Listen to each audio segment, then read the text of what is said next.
आपकी एक गलती के कारण आपके पूरे जीवन भर की कमाई शून्य रह जाती है। अगर मैं कहूं कि आपका बैंक अकाउंट ही तय करेगा कि आप अमीर बनेंगे या नहीं, तो क्या आप यकीन करेंगे? हमारे यहाँ के 90% लोग यही नहीं जानते कि उन्हें कौन सा खाता खोलना चाहिए और कौन नहीं। आज मैं आपको बताऊंगा कि कौन सा खाता आपके लिए उपयोगी हो सकता है, जिससे कि आपको अधिक से अधिक फायदा मिले। तो बने रहिए वीडियो के अंत तक।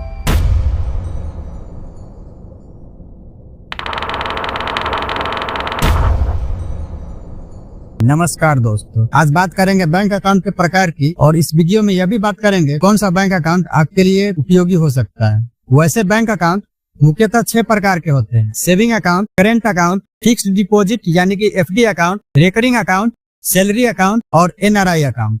सबसे पहले बात करते हैं सेविंग अकाउंट की। यह एक ऐसी खाता है जो लोग अपनी छोटी छोटी कमाई को घर में रखने के बजाय इस बैंक में रखते हैं, ताकि उनकी जो कमाई है वो सुरक्षित हो सके, जिस पर थोड़ा बहुत इंटरेस्ट भी मिल जाता है। और इस खाते में सभी बैंकों के हिसाब से अलग अलग इंटरेस्ट मिलता है। कुछ बैंक का इंटरेस्ट 2.5% से लेकर 7% तक हो सकता है। और इस अकाउंट का फायदा यह भी है कि आप जब चाहे तब पैसों का लेन देन कर सकते हैं, जहां चाहे आप पैसों का लेन देन कर सकते हैं। और इस अकाउंट में बैंक जो है कई प्रकार की सुविधाएं भी देती है, जैसे कि ATM card, debit card, cheque book और नेट बैंकिंग जैसी सुविधाएं, जिससे कि आप जब चाहे जहां चाहे पैसों का लेन देन आसानी से कर सकते हैं। और सभी बैंकों के ATM का एक लिमिट अवधि होता है, जिससे अगर उससे ज्यादा अगर आप कहीं पैसों का लेन देन कर रहे हैं तो उसके लिए आपको चार्ज पे करना पड़ेगा। हर बैंक की ATM की अपनी अपनी एक अवधि सीमा होती है।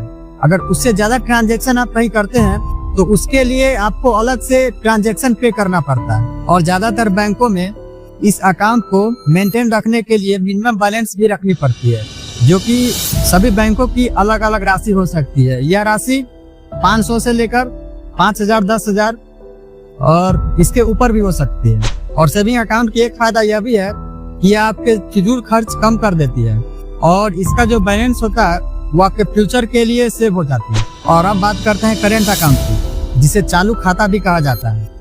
और यह खाता सेविंग अकाउंट से काफी अलग होता है। यह खाता बिजनेसमैन, कॉर्पोरेट और संस्थाओं के लिए खोला जाता है, जिसमें ट्रांजैक्शन की कोई लिमिट नहीं होती। आप दिन में जितनी बार चाहे पैसों का लेन देन कर सकते हैं, लेकिन इस पर बैंक आपको कोई भी ब्याज नहीं देती। वही कुछ स्थिति में बैंक आपसे चार्ज ले भी सकती है। और करेंट अकाउंट में ओवरड्राफ्ट की फैसिलिटी मिलती है, जिसका सबसे बड़ा फायदा यह है कि अगर आपके अकाउंट में मिनिमम बैलेंस न भी हो तो भी बैंक आपको 10,000 रुपए से लेकर 1 लाख और इससे ज्यादा भी आपको कर्ज के रूप में राशि दे सकती है। और करेंट अकाउंट में सेविंग अकाउंट के मुकाबले एक मिनिमम बैलेंस भी बनाए रखनी पड़ती है, जो कि सभी बैंकों की अलग अलग राशि होती है। यह 10,000 रुपए से लेकर 1 लाख रुपए तक हो सकती है। और करेंट अकाउंट सेविंग अकाउंट के मुकाबले उससे ज्यादा इसमें मिनिमम बैलेंस रखना पड़ता है, जो कि सभी बैंकों का अलग अलग एक तय राशि होता है, जो 10,000 से 1 लाख तक हो सकती है। अब हम बात करेंगे भारत के सबसे भरोसेमंद विकल्प FD यानी फिक्स्ड डिपॉजिट के बारे में। इस अकाउंट में लोग अपना पैसा बिना किसी रिस्क के रख सकते हैं। जिसमें लोगों के शेयर मार्केट के उतार चढ़ाव से डर लगता है, वे लोग अपना पैसा बिना किसी रिस्क के इस अकाउंट में जमा करवा सकते हैं। अब बात करेंगे कि FD अकाउंट काम कैसे करती है। FD अकाउंट पर आपको सेविंग अकाउंट के जैसे ही 2.5% से 7.5% तक का ब्याज मिलता है। और जब तक आपका समय अवधि हो तब तक आप अपने डिपॉजिट के अनुसार उस बैंक से लोन के रूप में कर्ज ले सकते हैं, जिसे आप अपने बिजनेस में इन्वेस्ट कर सकते हैं और उससे कमाई कर सकते हैं। और आपको DICGC यानी कि deposit insurance and credit guarantee corporation के तहत आपको 5 लाख तक सुरक्षा बीमा भी मिलता है। और रेगुलर FD यानी सामान्य नागरिकों के मुकाबले सीनियर सिटीजन को 0.5% ज्यादा ब्याज मिलते हैं। और अब बात करते हैं इसके फायदे और नुकसान के बारे में। तो सबसे पहले बात करते हैं FD के फायदे के बारे में। तो FD के बदले आपको रिटर्न लोन मिलती है, जिसे आप अपने बिजनेस में इन्वेस्ट कर सकते हैं। फिर बात करते हैं इसके नुकसान के बारे में। तो महंगाई के मुकाबले आपको बहुत कम इंटरेस्ट इस पर मिलती है। और अब बात करते हैं कि FD में इन्वेस्ट कैसे किया जाए। तो FD में एक अकाउंट में इन्वेस्ट करने के बजाय आपको कई सारे अलग अलग अकाउंट में इन्वेस्ट करने चाहिए, जो 1 साल, 2 साल और 3 सालों के लिए हो। और सभी अकाउंट में इसलिए इन्वेस्ट करना चाहिए ताकि सभी अकाउंट का लिक्विडिटी बनी रहे। और अब बात करेंगे RD यानी रिकरिंग डिपॉजिट अकाउंट की।